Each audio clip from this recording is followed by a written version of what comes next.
This is a little participatory workshop.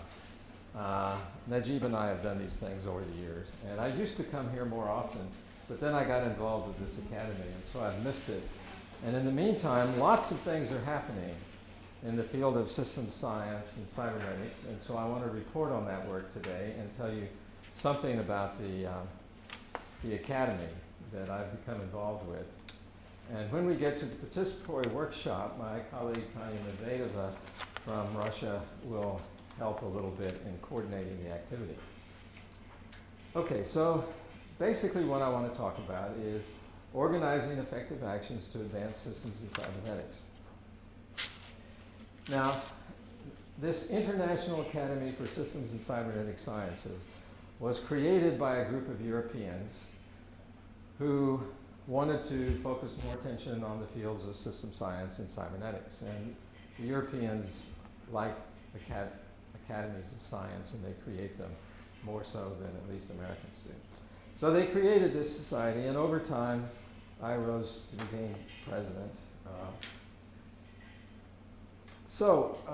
It was created by the International Federation for Systems Research and was created to assist the development of the fields. There was a founding meeting that was held in Chengdu, China in 2010, and there have been various and sundry meetings over the years in Brussels, Maribor, Vienna, Chengdu, Vienna, Brussels, Beijing, and so forth. These are the current academicians. The idea is that you select people who have made large contributions to the field and you make them an academician. And then those people work together on a variety of activities to advance the field. And we have about 68 academicians now. We want more.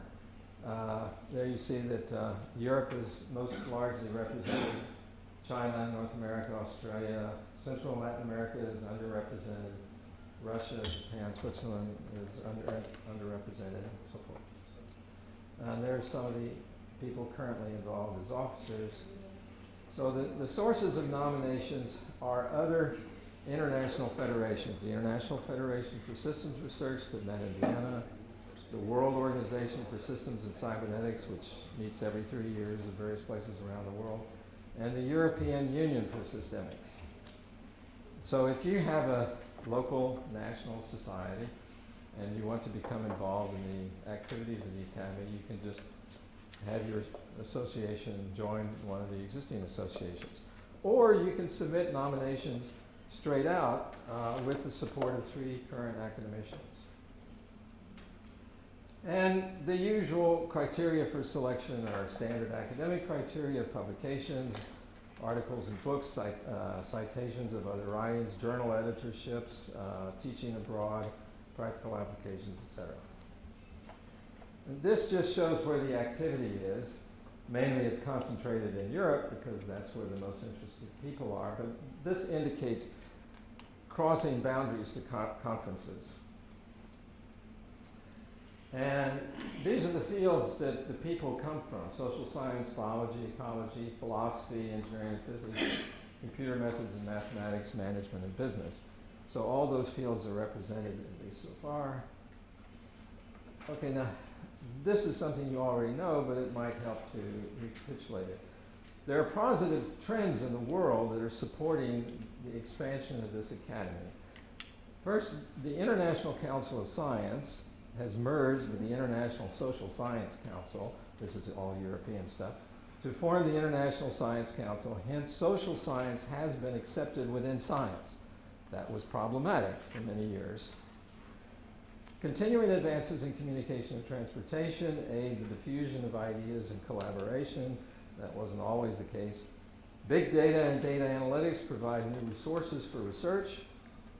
Software advances, such as artificial intelligence, help to incorporate research results into decision making. Handbooks and encyclopedias are being created, and the number of books on cybernetics has been rising. That's largely because some of the old books have been reprinted, but it's still activity is going on.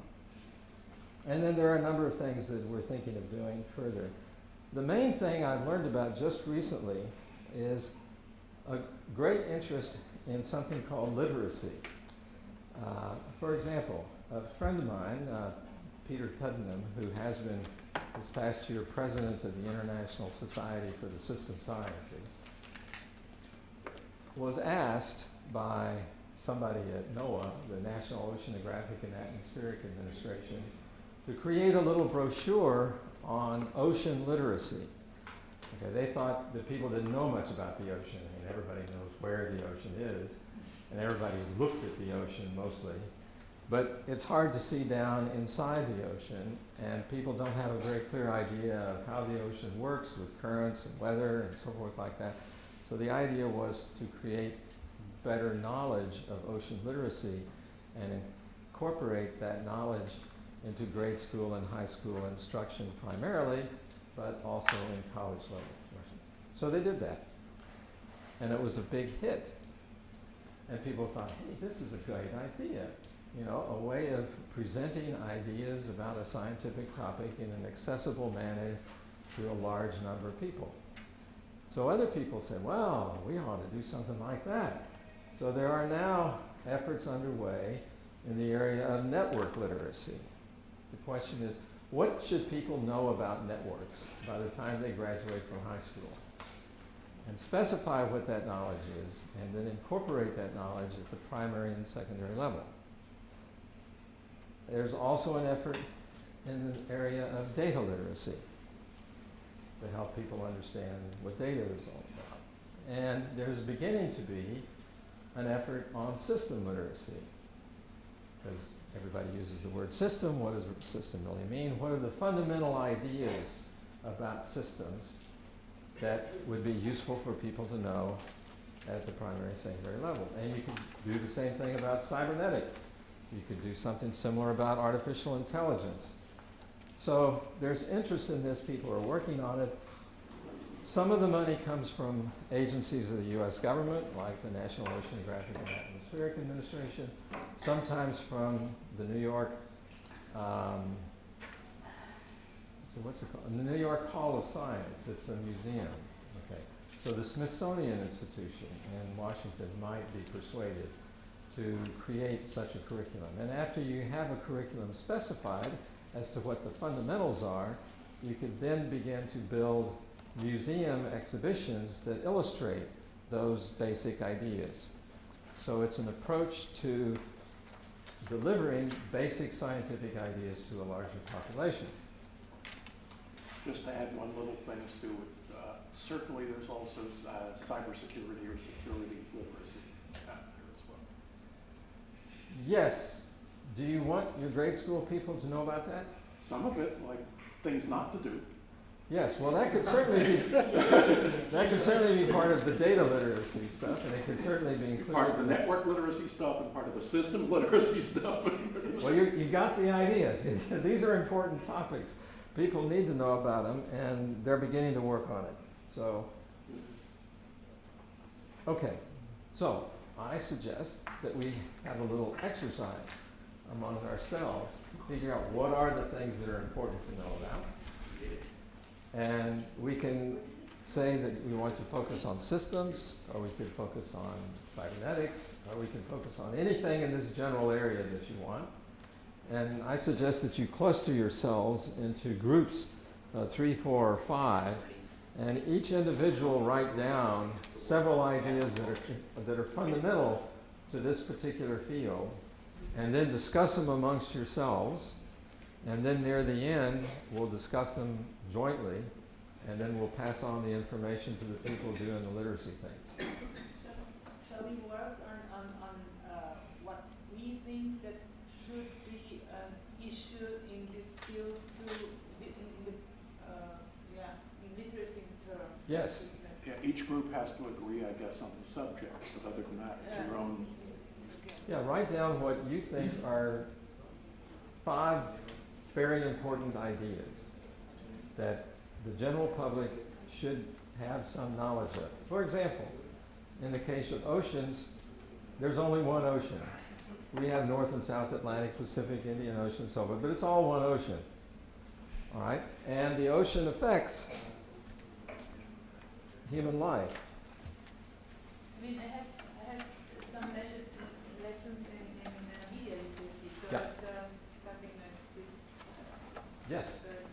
Media literacy needs a lot of work. Right, but let's try to focus on systems and cybernetics today. Okay, but here are just some examples that were done with ocean science. Ocean and life in the ocean shape features of the Earth. The ocean is a major influence on weather and climate. The ocean made Earth habitable, so forth. And the ocean is largely unexplored. And then under information literacy, they're also doing one on information. There are 5 components of information literacy as defined, which are you define it, you find it, you evaluate it, you organize it, and you communicate it. So the ability to know when there is a need for information and then to be able to identify, locate, evaluate, and use the information once you've found it. Okay, and let's see. Network literacy. Networks are everywhere. Networks show how things connect. Networks can reveal patterns. Visualizations can help provide an understanding of network. So these are the kinds of ideas that you might want to express relative to systems and cybernetics. Okay? Begin. Well, you agree among yourselves as a group and then present them to the whole room. Okay. You ready to go? We'll talk quickly.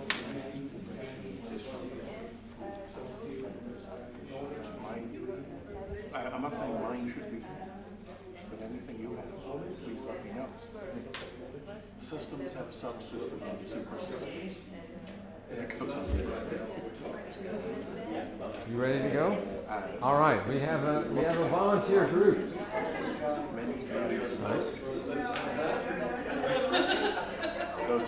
So tell us what you've decided.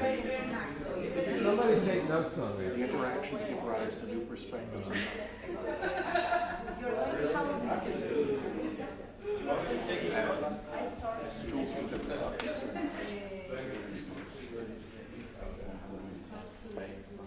Okay, what have you got?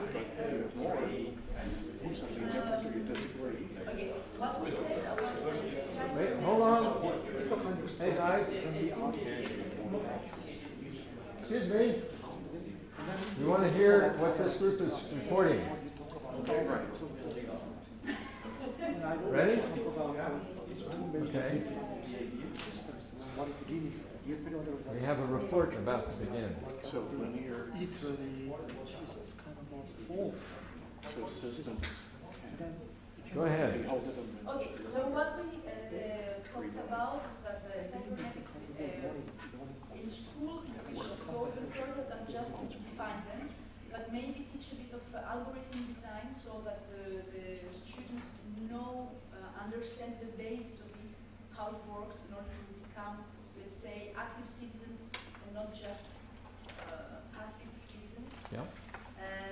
We talked about e-identity or digital identity to talk about how should we use all this machine communication stuff. We talked about ethics and regulations. So the, let's say, good or bad use of cybernetics and all that we said about artificial intelligence and machine communication. Mm-hmm. And then that leads us to danger and problems. Mm-hmm. And at the end we have System application.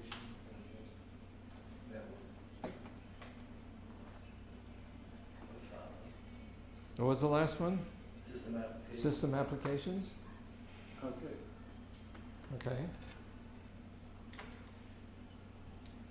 And an example of system application would be, there are many.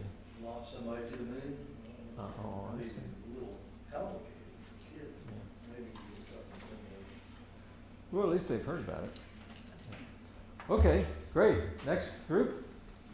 So next week we will a little bit more focused on ideological cycle literacy. Okay. Yeah, so on its own, the ideological cycle is a system Uh-huh. composed of interrelated elements, which are not isolated. Mm-hmm. For instance, we have precipitation, like rainfall, Mm-hmm. snow, and those things. It pours onto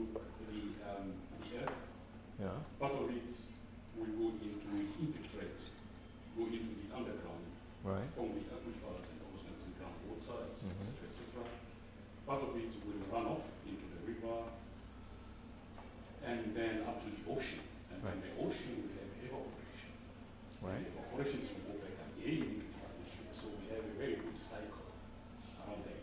So any graduate that they should understand those fundamentals, being from humanities, sociology, and also should understand this because we are impacted all of us Right. by recent extreme events, Right. flood and those kind of things. Right. These are all interrelated elements between ocean, Yeah. interaction between ocean and the atmosphere. So Right. we have an exchange with it. So now, as a subset of it, we have to target on the importance of hydrological data, the accuracy Uh-huh. actually of those data. If they are not accurate, actually all the predictions will be wrong, and the warning system actually will collapse, Mm-hmm. and there will be kind of high risk Right. toward our communities. If we have the data wrong. If you have the data wrong. Right. So kind of risk minimization should be targeted. So the Mhm. impact of that goes up to the whole decision-making process that we have in that respect. How many millions could we save Mhm. if we got good data, good methodologies, and so on, so that we can arrive at good predictions and we can save lives, etc., infrastructure. So there's so many implications. Great. Okay. Next. About the first things cybernetics, A little louder. we discussed about the cybernetic subject. The first is the big data, what is the use in the big data in cybernetics. Is they're going to be very curious about this subject, and also the security of, and also the automatization of how they can use in their works, in their country, this kind of subject, like Estonia. Estonia have a good example about security, the use of that kind of knowledge, how they are going to apply this kind of knowledge in their country, and how to apply the cybernetic and systems in several professional fields. And the use of, also the use of artificial intelligence in cybernetics is was the conclusion also that in systems we talk about how they can search information about systems in the different searches that they can make a part of Google Scholars, because they also only put Google Scholar, try to find some knowledge about it. Google Scora? Google Scholar. Google Academic. Yeah. They use only the Google Academic to search some knowledge and how to use better this kind of system, and how they can find knowledge about the system and the predictions and the use of machine learning or also the network, the neuronal in this kind of knowledge. That is very high to them, and they can make about the think of programming, think about that. In the school, they have to know about some new programs like Python, like Java. They have to know about that Right. in that kind of people. Okay. Good. Next group. Okay, we started, and we will continue by saying the interrelationships and or mutual influences of communications, actions, behaviors on any level, environment, organizations, political systems, economy, biology, nature, innovations, development. And now from there, the discussion went down more concrete examples, because we said there's hundreds of examples for each one of them, and there's hundreds of variations to each one of them as well. Just to name any,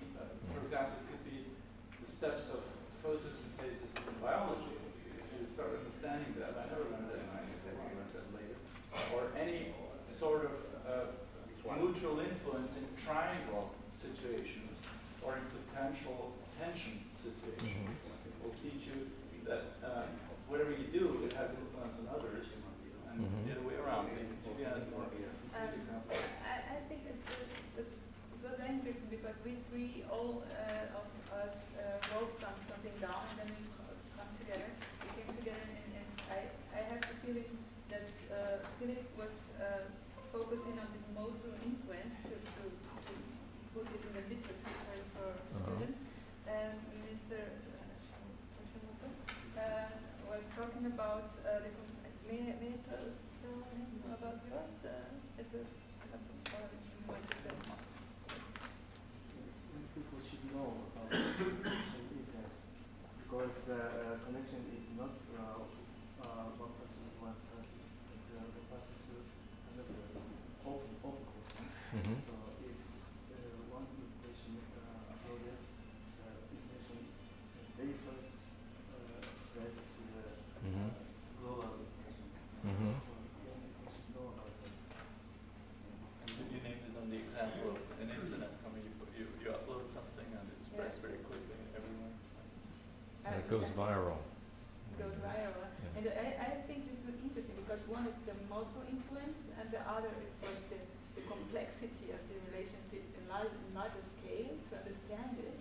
And I had I felt that the most important thing, but I think all of them are important now, my first thought was the need of thinking in systems, or the need of understand why scientific thoughts came to cybernetics, first order, second order, and why this is important when we are talking about reflection, we are talking about people or human beings that should be able to reflect on their own actions. So it's That's good. That's very nice. You can simulate that in games. Yeah. Okay, this group. I think we took a system view of systems. Okay. So it's a structural, so a structure can be natural, artificial, or hybrid. Every system has, or systems have subsystems and supersystems, like fractals. And these can be linear, tree-like, discrete variants, pictures. Right. Systems need to be looked at, described, and explored from many views and subjects. These interact, and the interactions give rise to new perspectives and new knowledge. All right. And teamwork and communication are crucial. Great. Bruce?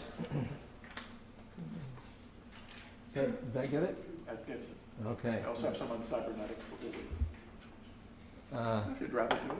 Yeah, why don't you do it now? I'm not sure. Okay. I think these are, again, a system view. Right? Every study has observers and problems. The observers and problems have effects on one another and form a system. This affects exploration and communication and creates reflection. Great. And this affects future studies in this area and elsewhere, including on the rules and processes. Terrific. Okay. Last group over there. This is just my nature of the way. We are pretty close to the last group. Yeah. We started what are the artifacts describing a system. Yeah. But upfront it's important to know what we want to do with the system, why we need this system. The artifacts, there are input and output, there are elements of the system, there are sub and super systems, there are cause and effect, and there's also interaction among the systems and the elements within the system. And we use this as a core element to go into the direction of cybernetics. Because whenever you use cybernetics, you're trying to describe a specific kind of system. A system where you, let's say, you use the language of mathematics and algorithms to describe the interdependencies. We added that there's also, it's not only the describing the system, systems, this adjustment of the system requires IT, computer science, because otherwise you do not do the number crunching. Right. Yeah, more or less. I know actually, just to add, we thought that, for example, a student from secondary school could apply this knowledge about systems, for example, whenever he or she goes to work, for example, at the hotel. They could understand how a system here works, what happens with the people who work here, the people who brings, I don't know, food, supplies, etc., and to be able to work in a more effective way. Right. So they would help as a system. As a system. Right. Right. Okay, what do you all think about this exercise? Was this useful? Was this interesting? Was it fun? Was it boring?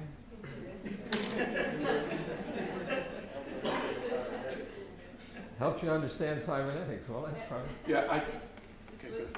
Sorry, I did an example of second order cybernetics, so we had to reflect about our reflections, so it was Right. good. Right. I think it helps that we have people who are first from different areas. It helps that this is an interdisciplinary conference. And it helps that we all have a little bit of knowledge going in. I think if none of us knew anything, we would not come up with very much useful. So you do need to do a bit of setting the context first. Yeah, well, we all live in complicated societies, so there are lots of things to point to, traffic jams and so forth. Well, you have to give at least a couple of examples. Right, yeah, okay, so that's a good way to start them off. I think it is very important because in other countries we can see many people that use artificial intelligence and they don't know what is that and what is about that, about the mathematics, statistics, algorithm, and they don't know about that. Also, the people, our students or our young students, they are not interested about cybersecurity. I understand. I better study a lot of things. I think that we have to make a lot of efforts to the people take conscious, like they have to study new concepts like artificial intelligence, like machine learning, like big data, the new data science and architecture science, data.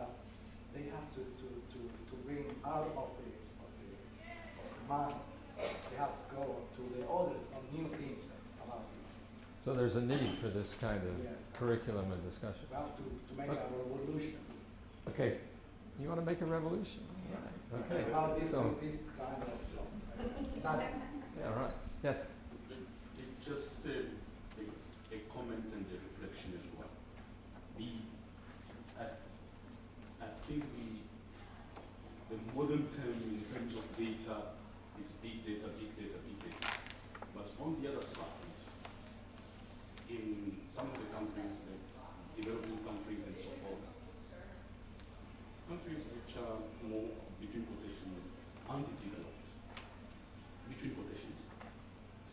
So we are facing a serious problem with small set of data, small sets of data.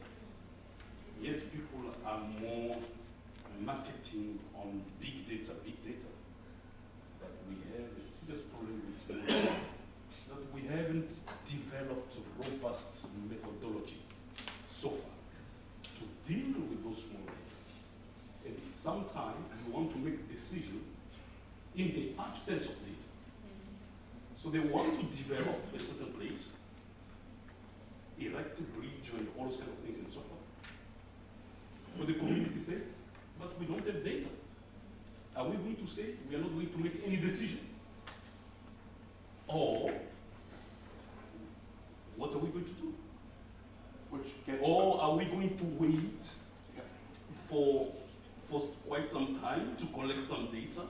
In the meantime, the population or the community is suffering, and then we tell them after a year, 2 years, and all those kind of things, and so on. These are some of the questions as well. So what I wanted to say, there is a kind of dichotomy in terms of big data, and we are forgetting now small set of data or the absence of data. So in a place where you have massive data and all kinds of data, that's not a problem. So you can still manipulate, there are tools and so forth. But no data, small set of data, type of new methodologies, thinking around it, and so on. And these are serious problems that we have. Celia had something. Celia? Did you have something to say? I was commenting about. Yeah, no, I was going to say that it seems to me what you need is first guidelines to say what to consider and do in that case, and then sort of judging from test-based methodology how to collect a little bit of data to see if you're on the right track or not. And that, sorry, okay? Absolutely. But it's time. Because if you want to erect, for instance, let's say, I'm going to give this example. You want to erect a certain reservoir or a dam. You don't need a year of hydrological data. You need a minimum of 20 years Right. for you to erect. But if you do something, you should be able to go out and do something that says this wasn't completely ridiculous. Not that it was the right thing, but that it was not totally misguided. Because there is nothing. And then how do you reconstruct actually the past or something like that? These are some of the questions. That's the hard part. Yes, Figuring out what to test and how. I think this is the kind of discussion we get stuck in when we try to solve it on a data basis.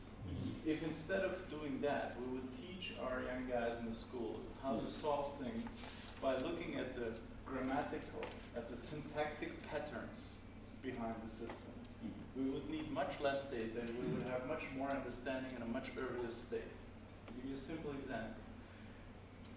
Most technical or natural science formations, anyway in Central Europe, where I know what I'm talking about, we learned what I would call an iter mode. We are at point X, we want to target at point Y. Between the point where I'm today and the point where I want to get, I have some stations, and then I focus everything to get there. Real life is different. I start moving, and if I move, opportunities come up. And then either I use those opportunities and I can make something out of them, or I let them pass by. Precondition is I move, but as soon as I move, something develops. And this is a mode that really takes place in change processes and development processes in life. So, but this is what we don't learn in our schools, how to deal with it. And I can give a lot of structure to this flux mode, to this flowing mode, where I decide why it is happening, what opportunities I take, I don't take, by learning to give it structure by asking questions, reflecting, using it. I can give structure to it by trying to solve it on a content basis. But I can also give certainly structure. what modern computer science or software development is trying to do as well. So I'm just trying to say we should maybe not just work on a content base, we should also teach students as soon as possible about patterns behind it.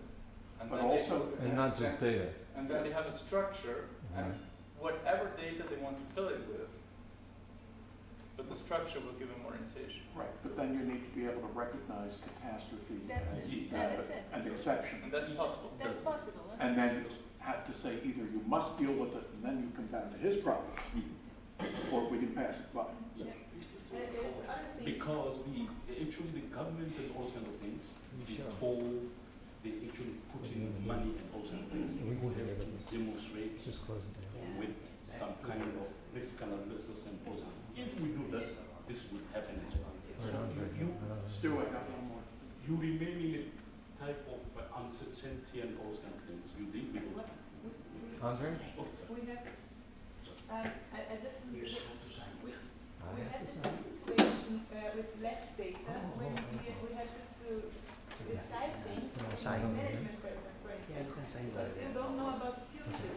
Data is always something for the past. So some decisions you have to take without data. You have to decide something for the future.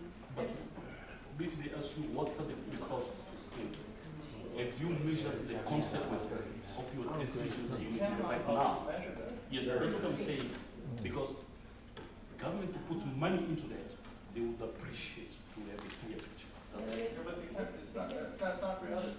You cannot predict. And they become reluctant as well. Mariana, sorry. That's the problem. So,